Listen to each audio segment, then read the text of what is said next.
आप सभी को हनुमान जन्मोत्सव की हार्दिक शुभकामनाएं।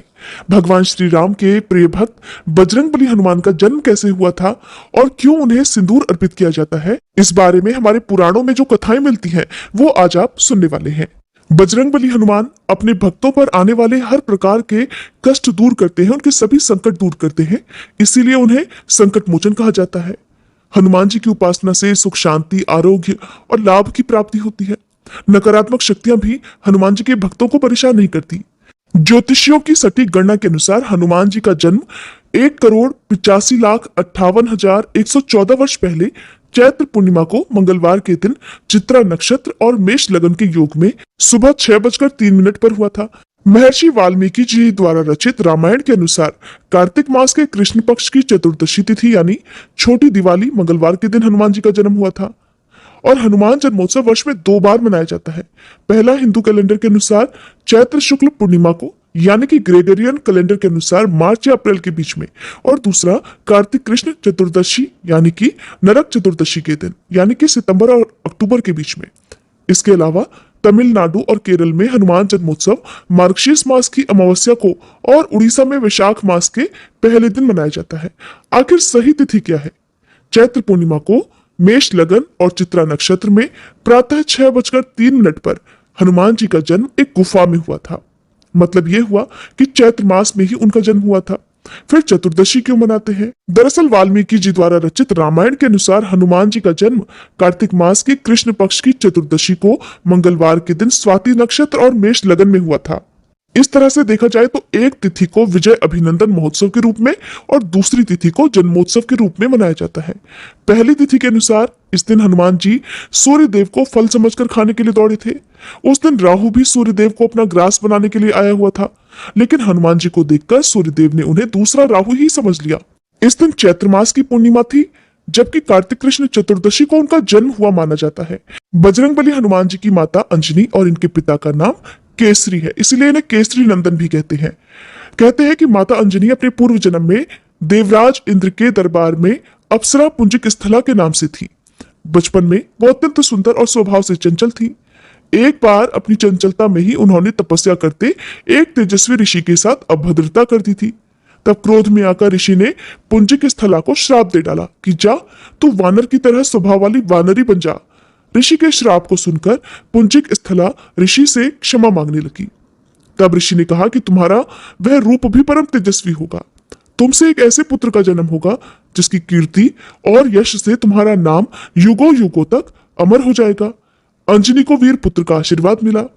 तब ऋषि के श्राप से त्रेता युग में अंजनी ने नारी वानर के रूप में धरती पर जन्म लिया। स्वर्ग में स्थित देवराज इंद्र के दरबार में हजारों अप्सराएं थी, जिनमें से एक थी अंजनी। अंजनी की सेवा से प्रसन्न होकर देवराज इंद्र ने उन्हें मनचाहा वरदान मांगने को कहा। तब उन्होंने हिचकिचाते हुए उनसे कहा कि उन पर एक तपस्वी साधु का श्राप है, अगर हो सके तो उन्हें उस श्राप से मुक्ति दिलवा दें। इंद्र ने उनसे कहा कि वह उस श्राप के बारे में बताएं, क्या पता वह उस श्राप से उन्हें मुक्ति दिलवाने में समर्थ हो सके। तब अंजनी ने उन्हें अपनी कहानी सुनानी शुरू कर दी। अंजनी ने कहा कि हे देवराज, बचपन में जब मैं खेल रही थी तब मैंने एक वानर को तपस्या करते हुए देखा। मेरे लिए एक बड़ा आश्चर्य वाली घटना थी, इसलिए मैंने उस तपस्वी वानर पर फल फेंकने शुरू कर दिए। बस यही मेरी गलती थी, क्योंकि वह कोई साधारण वानर नहीं बल्कि एक तपस्वी साधु थे। मैंने उनकी तपस्या भंग कर दी और क्रोधित होकर तब उन्होंने मुझे श्राप दे डाला कि जब भी मुझे किसी से प्रेम होगा तब मैं वानर बन जाऊंगी। मेरे बहुत गिड़गिड़ाने और क्षमा मांगने पर उन साधु ने कहा कि मेरा चेहरा वानर होने के बाद भी उस व्यक्ति का प्रेम मेरी तरफ कभी कम नहीं होगा। अपनी कहानी सुनाने के बाद अंजनी ने कहा कि अगर इंद्रदेव उन्हें श्राप से मुक्ति दिलवा सके तो वह उनकी बहुत आभारी होंगी। इंद्रदेव ने कहा कि इस श्राप से मुक्ति पाने के लिए अंजनी को धरती पर जाकर वास करना होगा, जहां वह अपने पति से मिलेंगी। भगवान शिव के अवतार को जन्म देने के बाद ही अंजनी को इस श्राप से मुक्ति मिल पाएगी, और उन तपस्वी द्वारा मिले गए श्राप का अंत भगवान शिव के अंश को जन्म देने के बाद ही समाप्त होना था। तब एक शिकारन के तौर पर वह जीवन यापन करने लगी। वन में उन्होंने एक बड़े बलशाली युवक को शेर से लड़ते हुए देखा तो उसके प्रति आकर्षित हो गई। जैसे ही उस युवक की नजरें अंजनी पर पड़ी, अंजनी का चेहरा वानर जैसा हो गया। ये देखकर अंजनी जोर जोर से रोने लगी। जब वह युवक उनके पास आया और उनकी पीड़ा का कारण पूछा। तब अंजनी ने अपना चेहरा छुपाते हुए उन्हें बताया कि वह बदसूरत हो गई हैं। अंजनी ने उस बलशाली युवक को दूर से देखा था, लेकिन जब उसने उस व्यक्ति को अपने समीप देखा तो पाया कि उसका चेहरा भी वानर जैसा ही था। अपने बारे में बताते हुए उस युवक ने कहा कि वह कोई और वानर नहीं बल्कि राज केसरी हैं, जो जब चाहे इंसानी रूप में आ सकते हैं। अंजनी का वानर जैसा चेहरा उन दोनों को प्रेम करने से नहीं रोक सका और वन में ही केसरी और अंजनी ने विवाह कर लिया। केसरी एक शक्तिशाली वानर थे जिन्होंने एक बार एक भयंकर हाथी को मारा था। उस हाथी ने कई बार असहाय साधु संतों को तरह तरह से कष्ट पहुंचाया था। तभी से उनका नाम केसरी पड़ गया। केसरी का अर्थ होता है सिंह। उन्हें कुंजर सुदान अर्थात हाथी को मारने वाला के नाम से भी जाना जाता है। जब केसरी और अंजनी ने विवाह कर लिया तब विवाह के कई वर्षों बाद भी उन्हें संतान सुख नहीं मिला। अंजनी अपनी इस पीड़ा को लेकर एक दिन मतंग ऋषि के पास गई और अपना दुख उन्हें बताया। तब मतंग ऋषि ने उनसे कहा कि पंपा सरोवर के पूर्व में नरसिंह आश्रम है, उसकी दक्षिण दिशा में नारायण पर्वत पर स्वामी तीर्थ है। वहां जाकर उसमें स्नान करके 12 वर्ष तक तप और उपवास करने पर तुम्हें पुत्र सुख की प्राप्ति होगी। मतंग रामायण कालीन एक ऋषि थे जो शबरी के गुरु थे। अंजनी ने मतंग ऋषि और अपने पति केसरी से आज्ञा लेकर कठिन तप किया। 12 वर्ष तक केवल वायु पर ही जीवित रही। एक बार अंजनी ने शुचि स्नान करके सुंदर वस्त्र आभूषण धारण किए। अंजनी बड़ी कठिन तपस्या में लीन थी, भगवान शिव की आराधना कर रही थी। तब उनकी तपस्या से प्रसन्न होकर भगवान शिव ने उन्हें वरदान मांगने को कहा। अंजनी ने भगवान शिव से कहा कि साधु के श्राप से मुक्ति पाने के लिए उन्हें भगवान शिव के अवतार को जन्म देना है, इसलिए भगवान शिव बालक के रूप में उनकी कोख से जन्म ले। अंजनी की कठिन तपस्या से प्रसन्न होकर भगवान शिव ने तथास्तु कहा और अंतर्ध्यान हो गए। इस घटना के बाद एक दिन अंजनी भगवान शिव की ही आराधना कर रही थी और दूसरी तरफ अयोध्या में इक्ष्वाकु वंशी महाराज अज के पुत्र और अयोध्या के महाराज दशरथ अपनी 3 रानियों के अर्थात कौशल्या, सुमित्रा और कैकेयी के साथ पुत्र रत्न की प्राप्ति के लिए ऋषि श्रृंगी को बुलाकर पुत्र कामेष्टि यज्ञ के साथ यज्ञ कर रहे थे। यज्ञ की पूर्णाहुति पर स्वयं अग्निदेव ने प्रकट होकर श्रृंगी ऋषि को खीर का एक स्वर्ण पात्र दिया और कहा, हे ऋषिवर, यह खीर राजा की 3 रानियों को खिला दो। राजा की इच्छा अवश्य पूर्ण होगी। जिसे 3 रानियों को खिलाना था, लेकिन उसी समय एक चमत्कारिक घटना हुई। एक चील उस खीर की कटोरी में से थोड़ी सी खीर अपने पंजों में फंसा कर ले गई और तपस्या में लीन अंजनी के हाथ में गिरा दिया। अंजनी ने भगवान शिव का प्रसाद समझकर उसे ग्रहण कर लिया।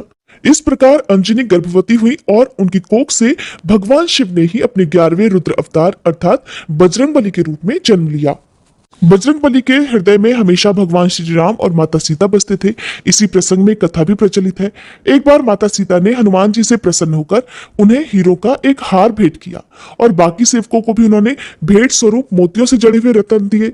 जब हनुमान जी ने हार को अपने हाथ में लिया तब उन्होंने हर हीरे को माला से अलग कर दिया और उन्हें चबा चबा कर जमीन पर फेंकने लगे।